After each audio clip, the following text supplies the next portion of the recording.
किन्नर लोग में भी रिश्ता बनता है। और किन्नर किसी लड़के के साथ शादी की आगे पीछे दोनों होता है, दोनों। धीरे बोलता है, चलबू हो 500 देबई।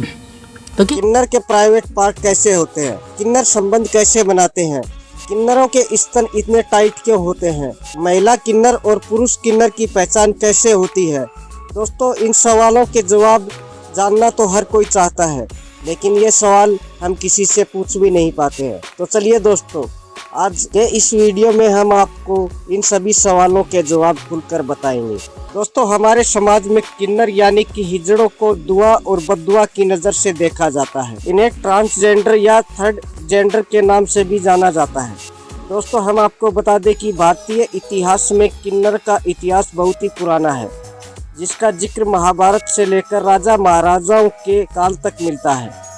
महाभारत में शिखंडी का पात्र एक किन्नर का था और मुगल काल में रानी महारानियों की देखभाल के लिए हिजड़ों को ही रखा जाता था। दोस्तों, आपके मन में एक सवाल यह भी उठ रहा होगा कि किन्नर की पहचान कैसे की जाती है और किस उम्र में उनके किन्नर होने की बात पता चलती है। दोस्तों, अगर आप भी इन सवालों के जवाब तलाश रहे हैं तो वीडियो को अंत तक देखिएगा। दोस्तों, किन्नर के जीवन की बात करें तो किन्नर का जीवन और उसका रहन सहन हमारे समाज से बिल्कुल ही अलग होता है, जिसे समझ पाना आम इंसान के बस की बात नहीं। पाकिस्तान, नेपाल और एशियाई देशों की अलग पहचान है, जो कि तालियां बजाते रहते हैं और महिला का रूप धारण करते हैं। यह तालियां शादी, ब्याह और बच्चों के जन्म पर घर घर जाकर बजाते हैं और नाच गाना कर कर बधाइयाँ लेते हैं। इसके बदले में उन्हें मुंह मांगे पैसे दिए जाते हैं। हालांकि एशियाई देशों के अलावा किन्नर पूरे विश्व में पाए जाते हैं, लेकिन अन्य देशों के अंदर देखा जाए तो किन्नरों का रहन सहन बिल्कुल सामान्य लोगों की तरह दिखता है। दूसरे देशों के किन्नर नाच गाने और तालियां बजाकर पैसे नहीं लेते, बल्कि वह किसी भी बच्चे को गोद लेकर अपना घर बसाते हैं। दोस्तों, आपके मन में एक सवाल यह भी उठ रहा होगा कि किस उम्र में किन्नर की पहचान की जाती है और उसे किस तरह से किन्नरों की टोली में शामिल कर लिया जाता है। आखिर एक नवजात बच्चे की पहचान किन्नर के रूप में कैसे होती है। दोस्तों, किन्नर की 100% आबादी में से सिर्फ 30% ही पैदाइशी किन्नर हैं। साल 2011 की जनगणना के मुताबिक भारत में 4,90,000 थर्ड जेंडर समुदाय के लोग निवास करते थे, जिनमें से 55,000 किन्नर की उम्र 6 साल तक है।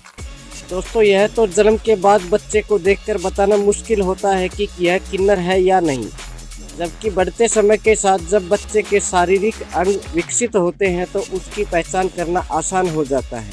दोस्तों, जब आम तौर पर कोई किन्नर बच्चा पैदा होता है तो उसके गुप्तांग ना तो महिला की तरह होते हैं और ना ही पुरुष की तरह होते हैं। गर्भ में जब शिशु के गुप्तांग सही से विकसित नहीं हो पाते या उसके शरीर में स्त्री और पुरुष के गुप्तांग दोनों बन जाते हैं, इस स्थिति के अंदर बच्चे के गुप्तांग ना तो स्त्री की तरह होते हैं और ना ही एक पुरुष की तरह। ऐसे में वह बच्चा किन्नर या थर्ड जेंडर कहलाता है। किन्नर भी 2 तरह के होते हैं, जिनमें पुरुष किन्नर और महिला किन्नर शामिल है। पुरुष किन्नर सामान्यतः पुरुषों की तरह दिखाई देते हैं, लेकिन उनका जो लिंग होता है वह पूरी तरह से विकसित नहीं हो पाता और आकार में बेहद छोटा होता है। ऐसे में ना तो पुरुष किन्नर किसी महिला के साथ शादी कर पाते हैं और ना ही शारीरिक संबंध बना पाते हैं। उनका चाल चलन भी स्त्रियों के समान होता है, लेकिन उनका जो लिंग होता है वह पुरुषों की तरह होता है, लेकिन वह आकार में छोटा होता है, जिसकी वजह से थर्ड जेंडर कहलाते हैं। वहीं अगर महिला किन्नर की बात करें तो महिला किन्नर का जो शरीर का ढांचा होता है वह लड़की की तरह होता है। हालांकि उनकी योनि है वह महिलाओं की तरह विकसित नहीं हो पाती। उनकी योनि का जो छेद होता है वह बहुत ही छोटा होता है, जिसकी वजह से वह किसी भी पुरुष के साथ शारीरिक संबंध नहीं बना पाती। इसके अलावा महिला किन्नर की ब्रेस्ट का आकार भी बहुत छोटा होता है, जिसे वह इंजेक्शन की मदद से बढ़ा सकती है। दोस्तों, लगभग 13 साल की उम्र में किन्नर होने का पता चलता है। किन्नर स्त्री है या पुरुष, इसकी पहचान ज़्यादातर 13 साल की उम्र में ही हो जाती है। जन्म के समय सिर्फ उन किन्नर का पता लगाया जा सकता है जिनके गुप्तांग जन्म से ही विकसित नहीं होते।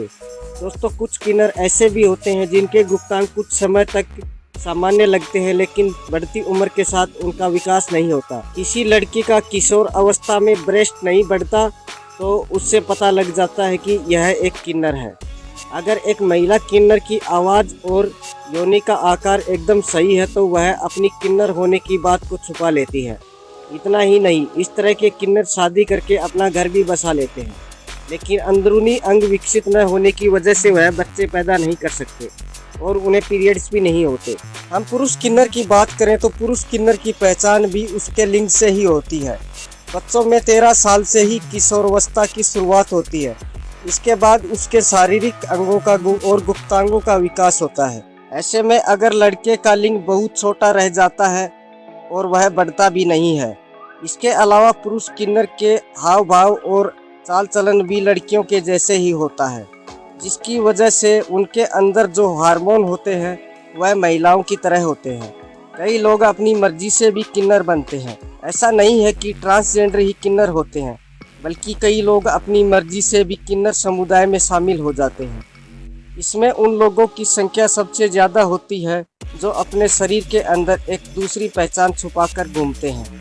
इसी तरह से अपनी मर्जी से किन्नर समुदाय में शामिल होने वाले लोगों के गुप्तांग कटे हुए देखे जा सकते हैं। किन्नर समुदाय में किसी भी व्यक्ति को तभी जगह मिलती है जब वह उनके जैसा बन जाता है। इसके लिए उस व्यक्ति को अपना शुद्धिकरण करवाकर अपने गुप्तांग कटवाने पड़ते हैं, फिर वह किन्नर समाज में शामिल हो सकता है। दोस्तों, इसी के साथ हमारा वीडियो समाप्त होता है। वीडियो अच्छा लगा हो तो लाइक और सब्सक्राइब जरूर करें। धन्यवाद दोस्तों।